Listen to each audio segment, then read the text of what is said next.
Students, आप लोगों को मालूम है हाल फिलहाल में यूजीसी का जो न्यू लॉ आया है, रूल्स आए हैं, उसके बाद लोग धरने पर आ चुके हैं, आंदोलन पे बैठ चुके हैं।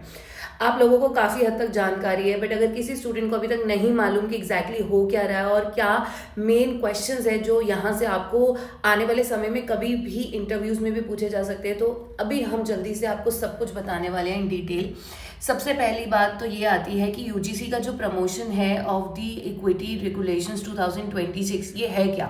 तो बेसिकली यूजीसी के द्वारा किसी भी तरह के कास्ट बेस्ड डिस्क्रिमिनेशन को ख़त्म करने के लिए और इक्विटी और इंक्लूजन लाने के लिए ये UGC promotion of equity regulations लाया गया है इन 2026।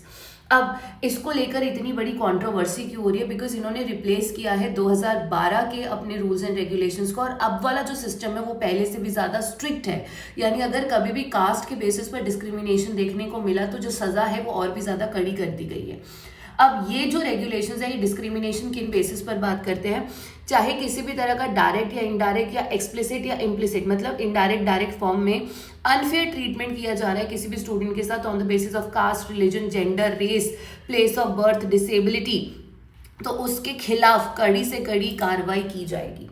ऐसे ही कुछ और चीज़ें जो आपके इंटरव्यूज़ और रिटन एग्जामिनेशन से रिलेटेड बहुत इंपॉर्टेंट है, उनको आज हम कवर करने वाले हैं इस मेगा वर्कशॉप में शाम को 6 बजे, जहां पर हम आपको असिस्टेंट प्रोफेसर एग्जामिनेशन में किस तरह के सवाल पूछे जा सकते हैं, रिटन एग्जाम कैसा आएगा, सब कुछ कवर करने वाले हैं।